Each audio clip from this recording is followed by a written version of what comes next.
আসসালামু আলাইকুম। Urmi kitchen blog চ্যানেলের পক্ষ থেকে সবাইকে স্বাগতম জানিয়ে শুরু করছি আমার আজকের নতুন ভিডিও। আশা করছি যে যেখান থেকে বসে আমার আজকের নতুন ভিডিওটি দেখছেন সবাই খুব ভালো আছেন আলহামদুলিল্লাহ। ঈদের ২ দিন পর আমরা তো চলে এসেছি মুকসেদপুর। এখানে আমরা স্বর্ণ কিনতে এসেছি। তো আপনাদের ভাইয়ার যেহেতু ঈদের ছুটি আছে ৫ দিনের ছুটিতে এসেছিলেন। তো যার কারণে উনিও এসেছেন আর আমিও এসেছি। তো আমরা দুজনেই স্বর্ণ কিনতে এসেছি। এখানে এক জোড়া কানের দুল পছন্দ করে নিয়েছি। তো এই জোড়াটাই আমরা নেব। তো এটারই দাম দর চলছে। তো এই কানের দুলটা আমার কাছে কিন্তু ভীষণ ভালো লেগেছে। আপনাদের ভাইয়ের কাছেও কিন্তু খুব ভালো লেগেছে। তাই এই কানের দুলটাই আমরা নিয়ে নিয়েছি। তবে আপনাদের ভাইয়া একটা কানের দুল দেখাচ্ছিলেন যে এই দুলটা হবে কিনা। তো ওনারা বলল যে ছিল, বিক্রি হয়ে গেছে। যদি আমরা অর্ডার দেই তাহলে আমাদেরকে বানিয়ে দেবে। কিন্তু ততক্ষণে আমাদের হাতে একদমই সময় নেই। কারণ আমাদের হাতে সময় নেই এই কারণেই যে আমার ননদের মেয়ের যেহেতু বিয়ে, তো আগামী পরশু বিয়ে, তো আগামীকাল হচ্ছে গায়ে হলুদ। যার কারণে আমরা আর দেরি করতে পারছিলাম না। যেহেতু রেডিমেড কানের দুলটাই আমাদের পছন্দ হয়েছে, তাই এটা কিনেই আমরা বাড়িতে চলে এসেছি। আর কানের দুলটা আপনাদের কাছে কেমন লেগেছে অবশ্যই কমেন্ট করে জানাবেন। বাড়িতে এসে বাড়ির টুকটাক কাজ বাজ কমপ্লিট করে বিকেলের দিকে চলে এসেছি বাড়ির পাশে আমার মেজো ননাসের মেয়ের বাড়িতে। তো এখানে আমরা কিছু পেঁয়াজ কেটে নিলাম সবাই মিলে, আর রাতে আমরা পিঠা বানাবো। তো পেঁয়াজ কেটে আমরা কিছুটা এগিয়ে নিলাম। যদিও অনেক পেঁয়াজ আছে, সবগুলো কেটে আজ সেরে উঠতে পারবো না।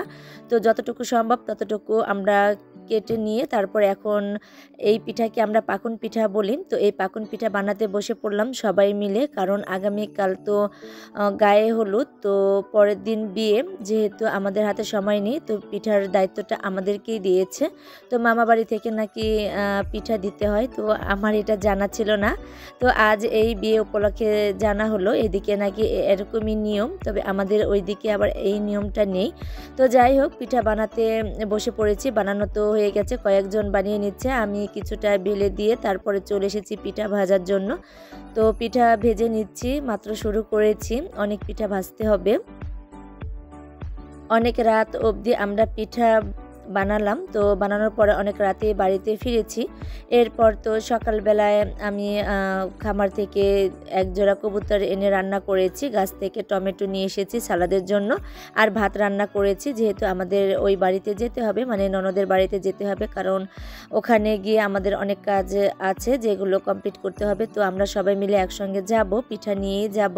তো সকালে নাস্তাটা করে বাড়িতে আরও কিছু কাজ আছে, সেগুলো কমপ্লিট করে আমরা রওনা দিয়ে দেব। প্রতিদিনের মতো আমার সকল প্রিয়াপু ভাইদেরকে মনে করিয়ে দিচ্ছি এবং রিকোয়েস্ট করে নিচ্ছি, ভিডিওর শুরুতে যারা লাইক দিতে ভুলে গেছেন প্লিজ ছোট করে একটা লাইক দিয়ে দিবেন। আর আমার চ্যানেলটিকে যারা এখনও সাবস্ক্রাইব করেননি, আমার আজকের ভিডিওটির কোনো অংশ ভালো লেগে গেলে সাবস্ক্রাইব করে পাশে থাকার বেল আইকনের অল অপশনটি প্রেস করে আমার পাশে থেকে যাবেন। আমরা তো এই যে অটোতে উঠে পড়েছি, শশী এবং আমার সেজ ননাস রেবেকা আপা। ওনারা কিন্তু আগেই চলে গিয়েছে, যেহেতু একা একা কোনো কিছু সামনে নিতে পারবে না। সবার বাড়িতে পেঁয়াজ এসেছে, যার কারণে ওনারা আগেই চলে গিয়েছে। আর এখন ওনার ছেলের বউ আর আমরা সবাই মিলে এখন একসঙ্গে যাচ্ছি ননদের বাড়িতে। তো ওর নাম হচ্ছে জেসমিন। তো জেসমিনদের বাড়িতে আমরা চলে এসেছি অটো থেকে নেমে, এখন ওদের বাড়িতেই যাচ্ছি। তো সামনে তো গেটে সাজানোর কাজ চলছে।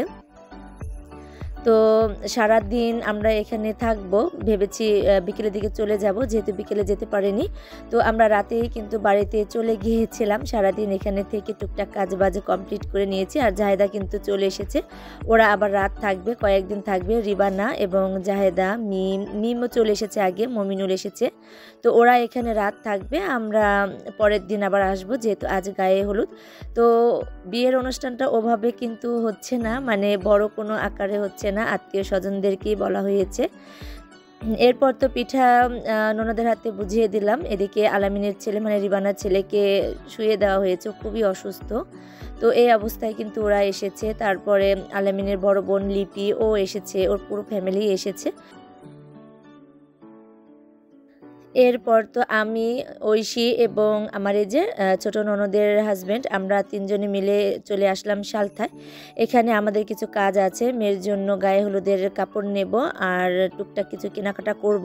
তো এখানে আমার ননদের চেন একটু সমস্যা হয়েছে, তো সেটাই স্বর্ণকারের দোকানে নিয়ে এসেছি ঠিক করার জন্য, আর আমাদের বাকি কাজগুলো কমপ্লিট করে নেব। তো এসে কিন্তু বোরখাটাও খুলিনি, এসেই চলে এসেছি সালথায়।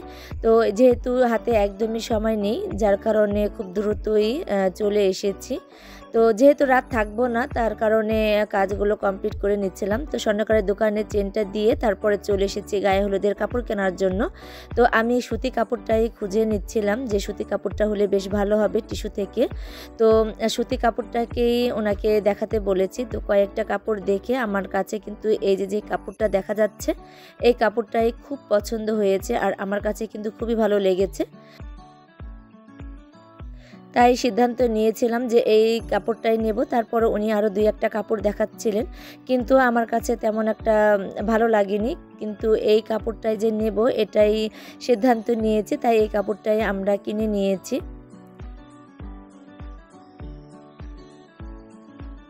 এখন যে কাপড়টা দেখাচ্ছিলেন, তো এই কাপড়টাও কিন্তু দেখতে বেশ ভালো লাগছিল, কিন্তু আমি লালের মধ্যে নিতে চেয়েছি, তাই এই লালের মধ্যে এই হলুদ কাপড়টাই আমি নিয়ে নিয়েছি।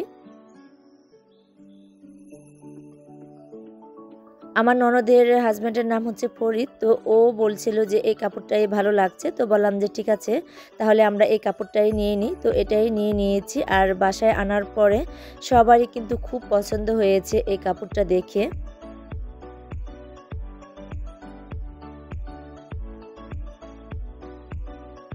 কাপড়টা কিনে আমরা এখন কসমেটিক্সের দোকানে চলে এসেছি। এখানে ওর জন্য গায়ে হলুদের কিছু গহনা নেব, তো সেটাই এখন পছন্দ করে নিচ্ছিলাম। আমার কাছে যেটা ভালো লেগেছে আমি সেটাই নেব, আর সেটাই নিয়ে নিয়েছি। আরও টুকিটাকি কিছু কিনেছি, ওভাবে আর সব কিছু ভিডিও আকারে শেয়ার করতে পারিনি। তো চলে এসেছি বাড়িতে, এসে তো দেখছি সবাই খাওয়া দাওয়া শুরু করে দিয়েছে। আর আপনাদের ভাইয়া বেলের শরবত এবং পেঁপের শরবত করে রেখেছে। তো আমার এই যে সেজনানা সে রেবেকা আপা ফ্রিজে রেখে দিয়েছিলেন, তো সেটাই এখন আমাকে দিয়েছে, আমি তো খেয়ে নিচ্ছি। মানে ছোট ননদের গাছের যে বেল, তো সেই বেলেরই শরবত। তো খুব ভালো লেগেছিল, ঠান্ডা ঠান্ডা ছিল, যেহেতু ফ্রিজ থেকে বের করে দিয়েছে আর গরমের মধ্যে এসেছি, খুব ভালো লেগেছিল শরবতটা। তো দুপুরে তো খাওয়া দাওয়া করিনি, তো এখন খাওয়া দাওয়া করতে বসবো। তো ঐশীকেও দিয়ে দিচ্ছি, তো বললাম যে ঐশীকেও একটু দেই। জোর করেই ঐশীকে খাওয়ালাম, যেহেতু ও তেমন একটা পছন্দ করে না, তারপরেও কিন্তু জোর করে খাইয়ে দিলাম। আর আমরা মার্কেটে থেকে কিন্তু কিছু খাওয়া দাওয়া করে এসেছি, সেটার আর ভিডিও করতে পারিনি। তো যাই হোক, পেঁপের শরবতটা আমার কাছে তেমন একটা ভালো লাগেনি, আমি খাইনি। তো বেলের শরবতটা ভালো লেগেছে, তো সেটাই খেয়ে নিয়েছি। খাওয়া দাওয়া কমপ্লিট করে নিয়েছি দুপুরে। এরপর তো পান খেয়ে নিচ্ছি। আর এখানে রসুন এবং আদা খোসা ছাড়িয়ে নিচ্ছে, আমি এখন ব্লেন্ডার করে নেব। আমি এবং রিবানা আমাকে সাহায্য করছিল, আর এখানে সবাই মিলে কিন্তু কাজটা করে নিচ্ছিল। আর এখানে আমি ব্লেন্ডারের কাজটা করে নিচ্ছি। এখানে রসুনের পেস্টটা করে নিয়েছি, আর এখন আদাটা করে নিচ্ছি।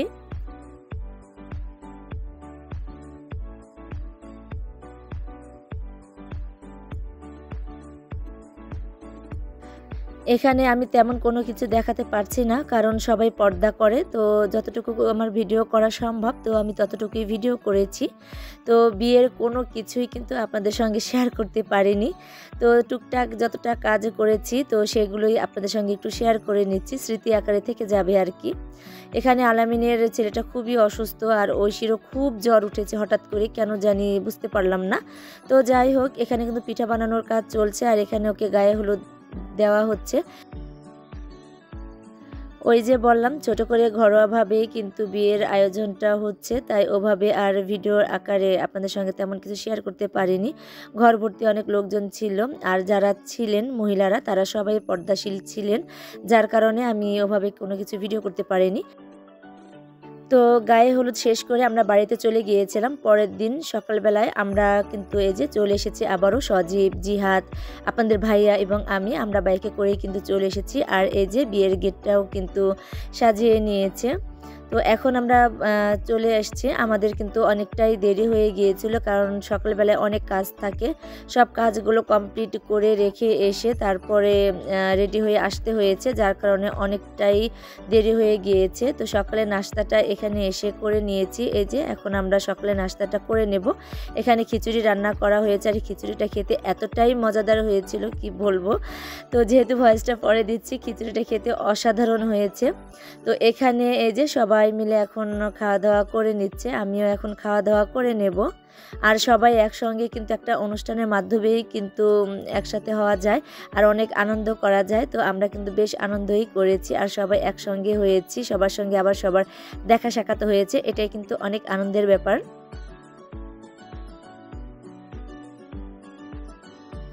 এখানে রান্নাবান্নার আয়োজন চলছে, আর বরযাত্রীরা কিন্তু রওনা দিয়ে দিয়েছে খুব সকালবেলায়, যেহেতু ওর বিয়ে হচ্ছে বরিশাল।